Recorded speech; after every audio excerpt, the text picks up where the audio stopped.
घमंडिया गठबंधन और इस गठबंधन के नेता और इससे पोषित समर्थित लोग कभी भारत का हित नहीं सोच सकते।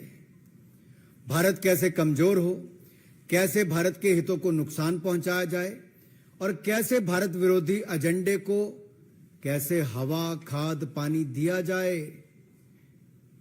ये सब चिंता इससे जुड़े लोग करते हैं और इसमें दिन रात लगे रहते हैं। भारत लंबे समय से दुनिया को बता रहा था कि न्यूज क्लिक भी प्रचार का एक खतरनाक वैश्विक जाल है। और आज मैं आपको बताने जा रहा हूं कैसे घमंडिया गठबंधन, अगर मैं कहूं तो कांग्रेस, चीन, न्यूज क्लिक सभी एक भारत विरोधी गर्भनाल से जुड़े हुए हैं। Congress, China, NewsClick a part of umbilical cord. और ये इससे सिद्ध होता है क्योंकि कुछ लोगों को तो ये भी आदत थी कि, और मैं नाम लेके भी कह सकता हूं, कि राहुल जी की नकली मोहब्बत की दुकान में चीनी सामान ये साफ नजर आने लगा है। चीन के प्रति प्यार ये दिखता था और भारत के खिलाफ दुष्प्रचार ये विदेशी जमीन पर भी और विदेशी न्यूज एजेंसियों के माध्यम से भी प्रोपेगेंडा के तहत होता था। एक एजेंडा था, anti India, break India campaign ये लोग चलाते थे। और इनके यहां सारा सामान चीनी है और चीन को सम्मान है। और जब मैं न्यूज क्लिक की बात करता हूं तो चीन के द्वारा संपोषित ग्लोबल मीडिया संस्थान जिसके द्वारा ये फंडिंग हुई है, न्यूज क्लिक की अगर मैं बात करूं इसकी फंडिंग की भी, तो जब भारत में इसके खिलाफ जो इसके रेड हुई और वो रेड 5 दिन तक चली, उसमें कहां से पैसा लिया गया, कितने पैसे आए, वो सब जानकारियां भी मैं आपको देने वाला हूं कि क्या क्या उस समय हुआ। उस समय भी प्रश्न उठे थे कि आखिरकार ये फंडिंग एकदम से कैसे और कहां से आई। अगर आप इनकी फंडिंग का जाल देखेंगे तो विदेशी नेविल रॉय सिंघम, ये सिंघम कोई सिंघम फिल्म की बात नहीं कर रहा मैं, ये नेविल रॉय सिंघम ने इसकी फंडिंग की। और फंडिंग उसको कहां से आई नेविल रॉय सिंघम को? चाइना पीछे से करता है।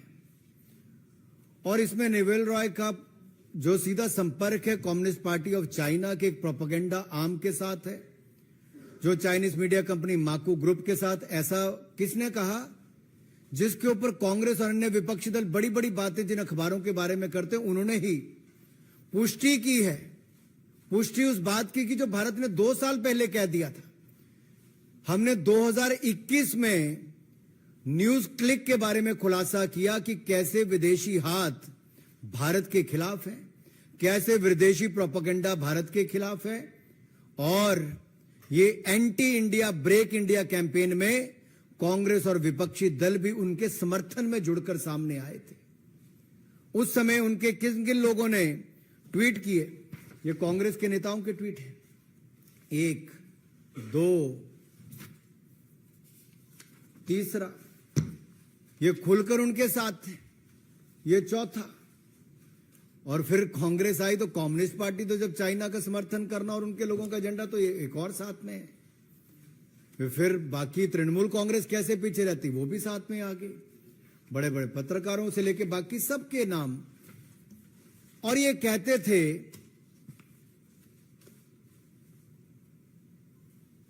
कि भारत सरकार फ्रीडम ऑफ प्रेस के खिलाफ कार्रवाई कर रही है। मैं इस पे भी आऊंगा।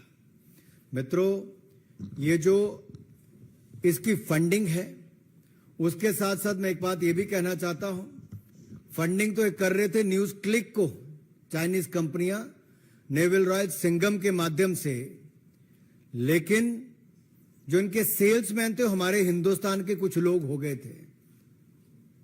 जब इनके खिलाफ कार्रवाई हुई तो उनके पक्ष में आकर खड़े हो गए। और जो चाइना के नैरेटिव को बनाने के लिए ये लोग साथ में जुड़कर खड़े हो गए। भारत के भोले भाले लोगों को भ्रमित किया गया दुष्प्रचार के माध्यम से, और एक झूठा प्रोपेगेंडा, ये फ्री न्यूज के नाम पे फेक न्यूज परोसने वाले हैं और इनका समर्थन करके अपना राजनीतिक उल्लू सीधा करने वाली कांग्रेस पार्टी और अन्य दल ये फ्रीडम ऑफ प्रेस के नाम पर इनके साथ जुड़ गए। अब ये जो न्यूज क्लिक को जो पैसा आया, ये रूट भी कहां कहां से हुआ। ये गौतम नवलखा का नाम तो आपने सुना ही होगा। ये भी एक आरोपी है। किस केस में? एल्गार परिषद के माओइस्ट लिंक में जो भीमा कोरेगांव केस है, उसमें अभी तक जेल में ये है, अंडर हाउस अरेस्ट है। यूएपीए लगा हुआ है इनके ऊपर। और यही नहीं, न्यूज क्लिक को शुरू होने के कुछ महीनों के बाद ही करोड़ों रुपए दिए गए, और इन करोड़ों रुपए जब मिले तो उसमें से 1.5 करोड़ रुपया एक इलेक्ट्रीशियन को दे दिया। अरे 1.5 करोड़ रुपए एक इलेक्ट्रीशियन को दे दिया, तब तो कांग्रेस और बाकी दलों ने, राहुल गांधी जी ने, किसी ने सवाल खड़े नहीं किए। और यही नहीं, ये लॉस मेकिंग कंपनी का शेयर बढ़ चढ़कर दामों में खरीदा गया। आर्टिफिशियली एनहांस्ड प्रीमियम उस पर मिला। लॉस मेकिंग कंपनी के शेयरों पर जब आर्टिफिशियली एनहांस्ड प्रीमियम मिलता है, बढ़ा चढ़कर पैसा मिलता है, उस पर तो कोई सवाल खड़ा नहीं करते, लेकिन प्रॉफिट मेकिंग कंपनियों के शेयरों पर यह सवाल खड़ा करते हैं। जब भारत इसी कंपनी के ऊपर कार्रवाई करता है, तब तो उस पर सवाल खड़े होते हैं। लेकिन ये चीनी गंध की बदबू जब दुनिया भर में फैलती है और जो अमेरिका का एक अखबार इसके ऊपर अपनी रिपोर्ट निकालता है, तो दिखाता है कि ये फॉरेन मीडिया ने कैसे एक्सपोज किया है न्यूज क्लिक को, और चाइना के साथ साथ कांग्रेस पार्टी का हाथ भी इसमें कैसे उसका सहयोग समर्थन करने में है। और ये फॉरेन प्रेस के प्रोपेगेंडा और एजेंडा पर हम भारत को टुकड़े टुकड़े नहीं होने देंगे। चाहे कांग्रेस टुकड़े टुकड़े गैंग के साथ जाकर खड़ी हो जाए। राहुल गांधी जी बीच रात को जाकर उनके साथ खड़े हो गए, बाद में टुकड़े टुकड़े गैंग के लोगों को अपने आप में शामिल भी करा लिया।